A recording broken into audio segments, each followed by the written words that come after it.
He needs to understand his place in this family, Brianna. He is not a Sutton. I don't know why you keep pretending otherwise. Norma said it at the Thanksgiving table. The second Monday of October, golden light through the windows of that big house on Rideau Street, the smell of squash soup still sitting in the air. Eli was 6 seats away from her at the other end of the table, and I watched him go very still. He didn't cry. He didn't push back his chair. He reached into the front pocket of his cardigan. He always wore cardigans ever since I'd bought him his first one in the spring because he said they had good pockets. And he took out the small brass compass he carried everywhere. He set it quietly on the table beside his plate. Norma's eyes went to it, and something moved across her face that I didn't have a name for yet. I would, in time.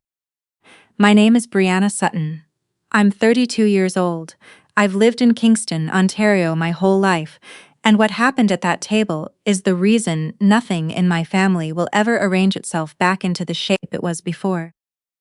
If you've ever watched someone treat a child like an inconvenience, like a problem to be managed, like something temporary, stay with me. Tell me where you're listening from. I want to know who's out there. Let me take you back to that table. Because the compass is where everything cracked open. But the cruelty had been going on for 18 months by then. Andrew died 21 months before that Thanksgiving.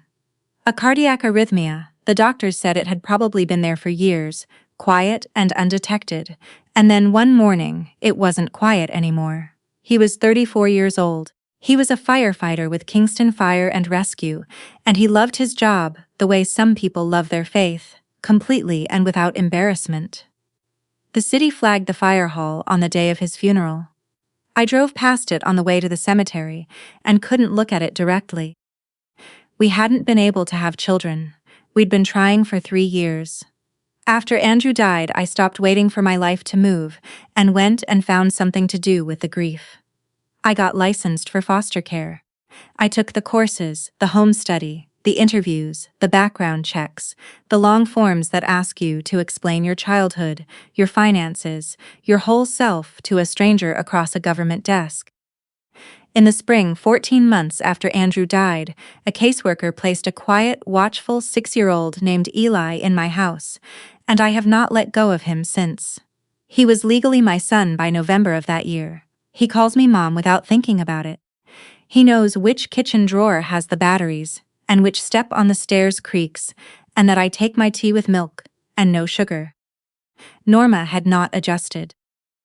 For 18 months she'd found ways to make it small, the way some people are skilled at cruelty that can always be explained as something else. She sent Christmas cards addressed to Brianna Sutton, with no mention of Eli at all.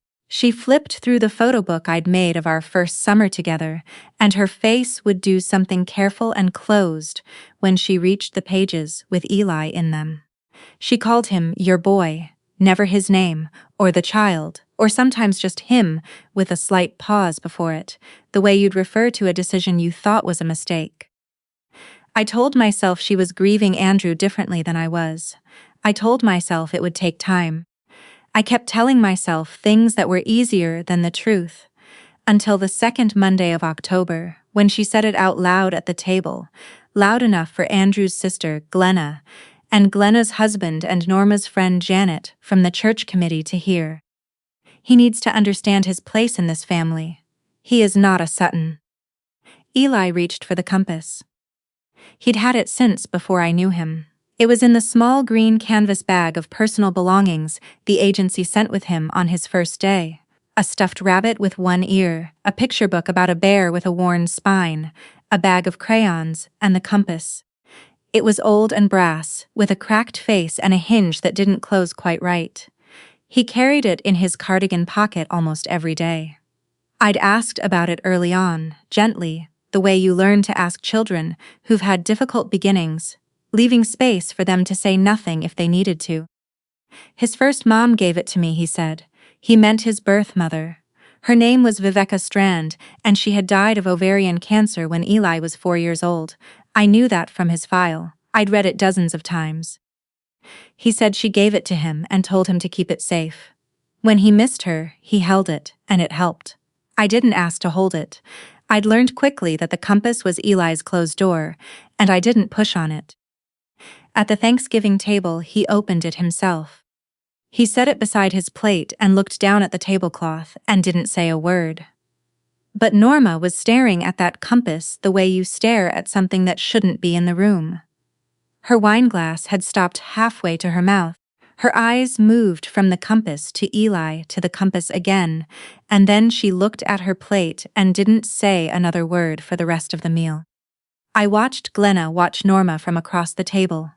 Glenna is 2 years younger than Andrew was, warm and direct, someone I'd always been glad to know. She was frowning at something she couldn't quite read. The meal ended. We drove home in the dark, Eli buckled in the back seat, the compass back in his cardigan pocket. "Mom," he said, somewhere past the edge of the city. "Was that my grandma?" I'd never called Norma his grandmother. She'd made clear she didn't want that. "She's Andrew's mom," I said. "He was my husband." He thought about it, he said. She looked at me like she was scared. I kept my eyes on the road. "What do you mean, bud?" "Like when she saw my compass, she got scared." I didn't answer right away. I was working out something in my chest that felt too big to rush. "Why would she know my compass?" he asked. "I don't know," I said, "but I'll find out." He was quiet for a while. Then he said, in the way children say things they've half remembered and half dreamed, "My first mom said the man who had it before was very nice. But then he went away and she was sad." I drove. My hands were steady on the wheel because I made them be. "What man, Eli?" He shrugged. The way 7-year-olds shrug when they've said something enormous without knowing it's enormous. "Just a nice man.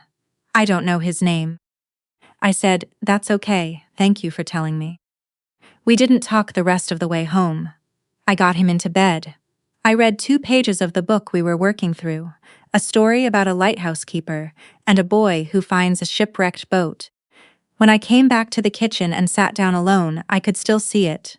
Norma's face draining, the wineglass suspended, the look that was not curiosity, the look that was recognition. I called her that night. Part of me wanted her to make it smaller than what I was already thinking. I wanted her to say she'd seen a compass like that once, or that Eli reminded her of someone, or that I was reading too much into things. She didn't make it smaller. "Brianna, it is late," she said. "You are making something out of nothing. That woman, whatever she left him, it is not our business. Leave it alone." I had not mentioned Viveka. I had not described anything about what Eli's birth mother had left behind. "That woman," I said. "What woman?" A silence, the kind with a shape to it. "Good night, Brianna," she said, and she hung up. I stood in my kitchen for a long time. Then I went to the filing cabinet in my office and took out Eli's folder. Birth mother, Viveka Strand, deceased. Maternal family history, limited. I had read that phrase a dozen times and assumed it meant the agency didn't have information. That night, for the first time, I wondered if it meant something had been left out on purpose. I looked up Viveka Strand. Within 40 minutes, I found an obituary from 3 years ago, in a smaller paper out of Belleville.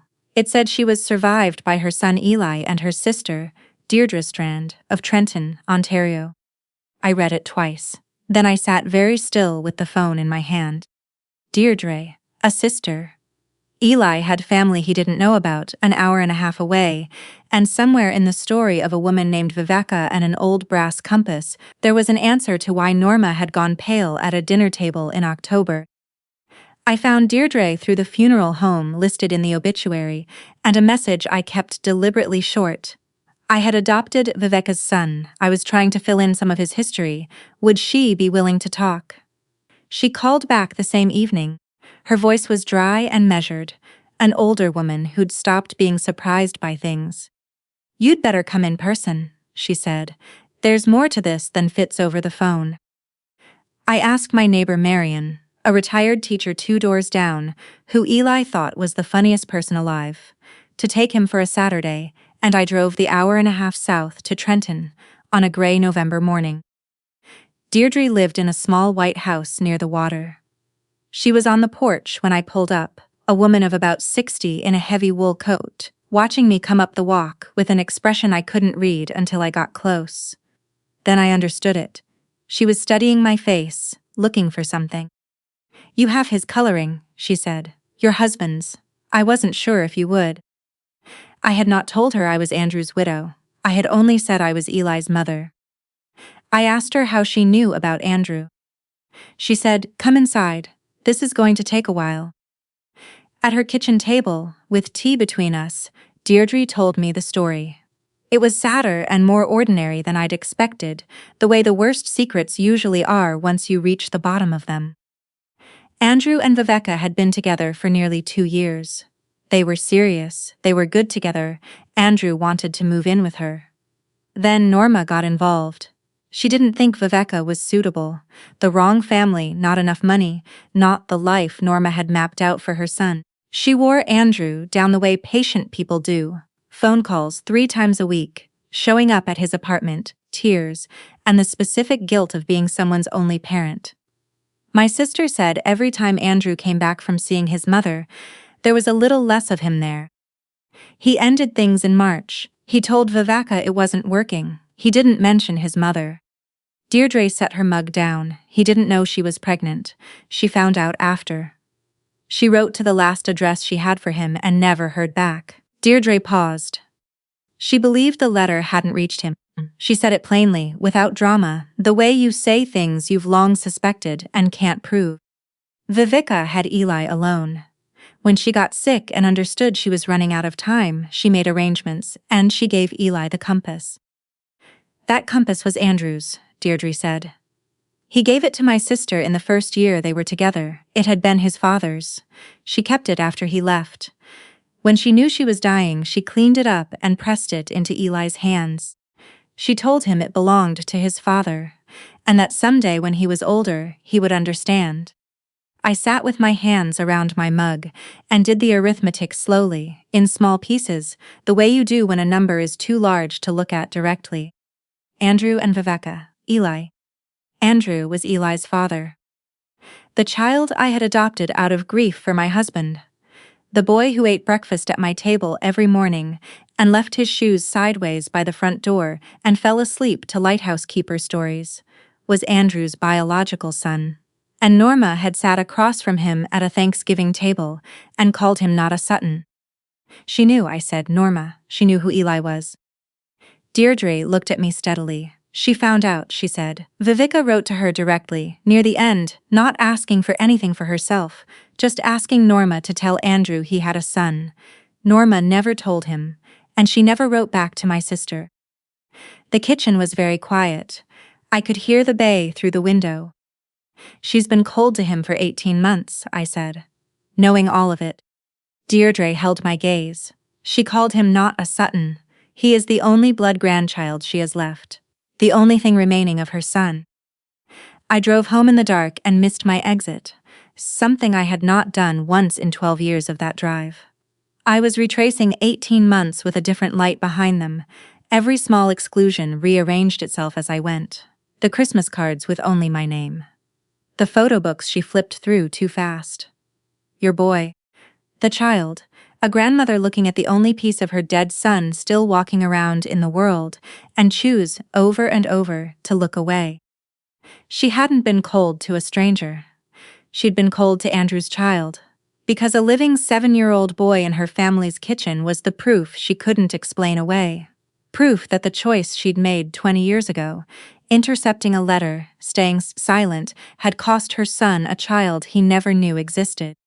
At home, after Marion had gone and Eli was asleep, I went through the storage box in the back of my closet. The box I'd kept after Andrew died because I hadn't decided yet what letting go looked like.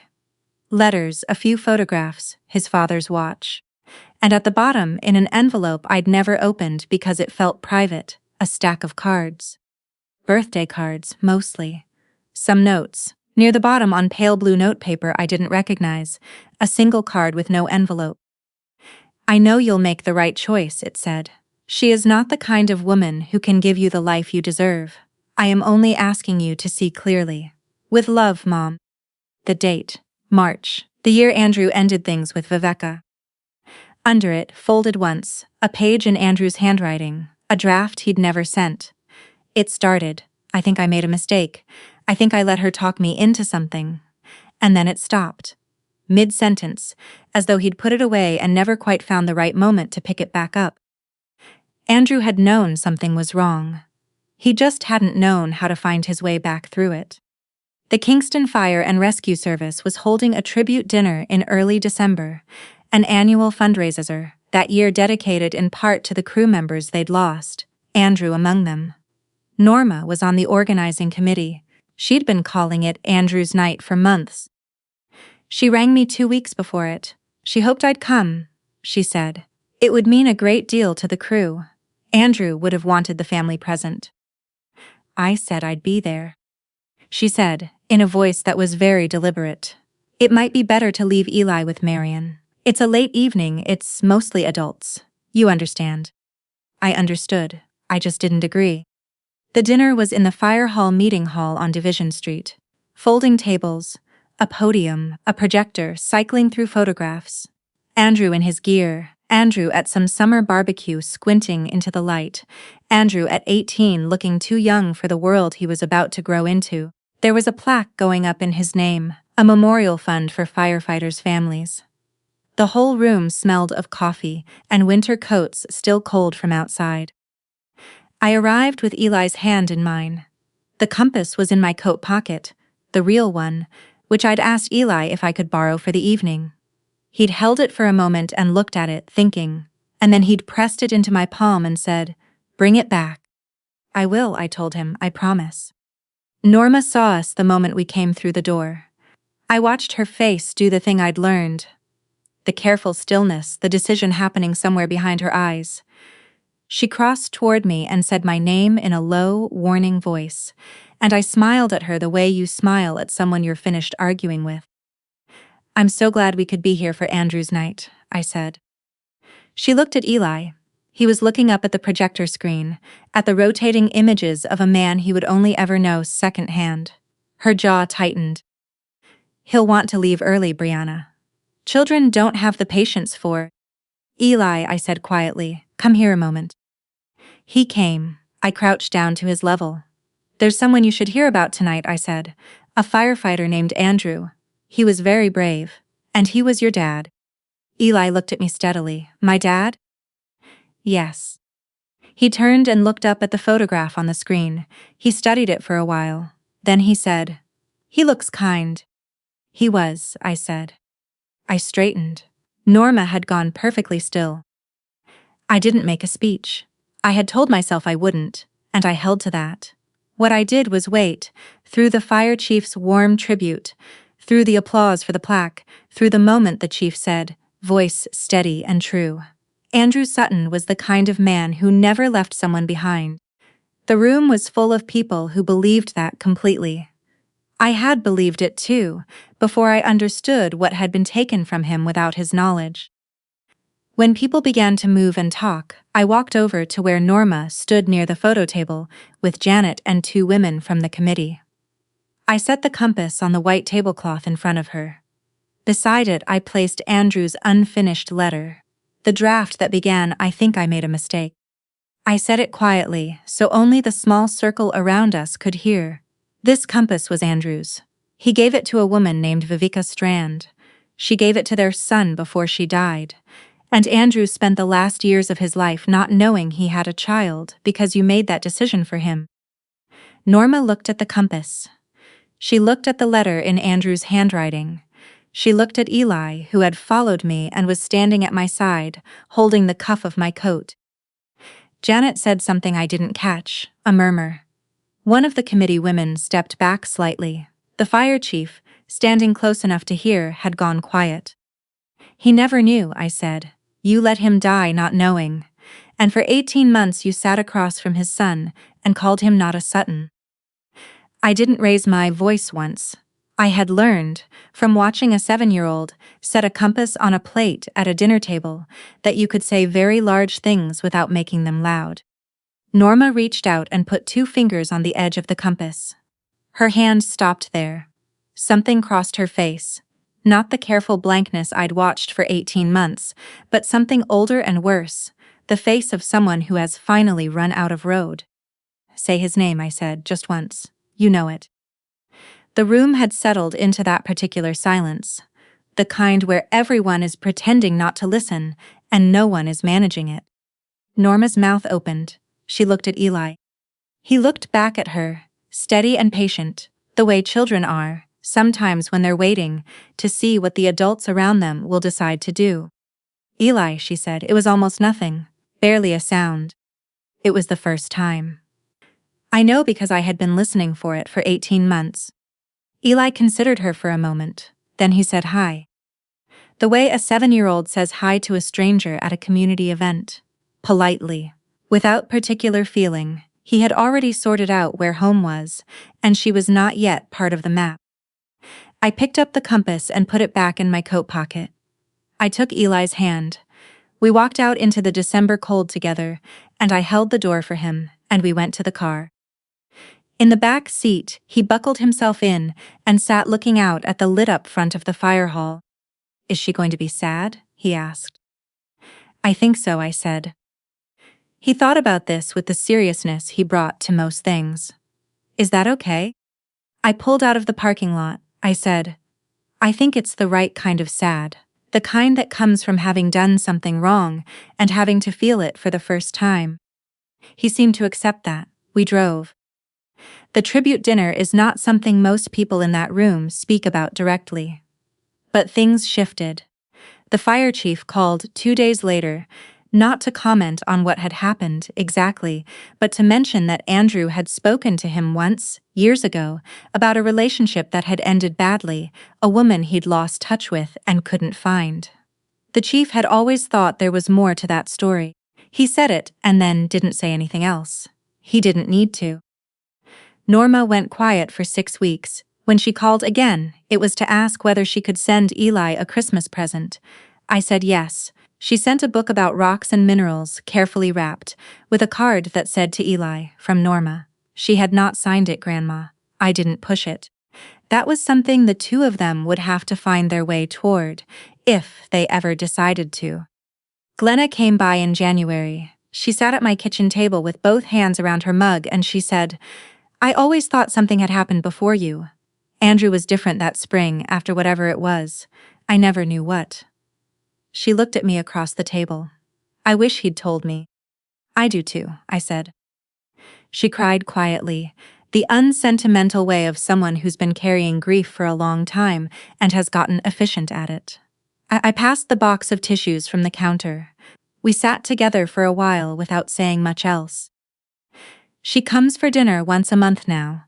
She and Eli have been working through a 500-piece puzzle together, a map of Canada, since February. They're somewhere around the Maritimes. Deirdre drove up from Trenton on a bright winter day, and she and Eli sat on the back porch in their coats because Eli wanted to be outside, and she told him small things about Vivica, that she laughed at her own jokes before she got to the punchline, that she'd loved the water, that she was stubborn about being right and generous about being wrong. Eli listened with his hands folded in his lap. At one point he said, she sounds like she was good at being a mom. Deirdre said she worked very hard at it. He nodded the way he nods when he's storing something in a careful place inside himself. Before she left, she gave him a photograph. Vivica at about 25, standing on a dock somewhere, squinting into the sun and laughing at whoever was standing behind the camera. Eli looked at it for a long time, then he carried it inside and set it on his bookshelf, next to the rabbit with one ear. He still carries the compass. Some mornings, I find it on the kitchen table while he's eating his cereal, and he turns it in his fingers without looking at it, thinking about something else entirely. The way you handle the things that have become so familiar, you don't need to think about them anymore. One evening in March he came and found me folding laundry in the hallway and said, without preamble, Mom, if the compass was my dad's, then I had it the whole time and didn't know. I stopped. I said, yeah, you did. He thought about this. Then he said, that's kind of like how I had you and didn't know.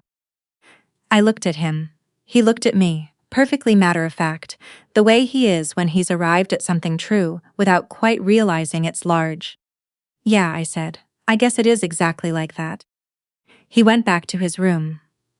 I stood in the hallway with a half-folded shirt and just breathed because some things are too true to do anything with except hold them carefully. The compass is in his cardigan pocket right now wherever he is in this house. He found his way to me, and I am not going anywhere, and that part has already been decided.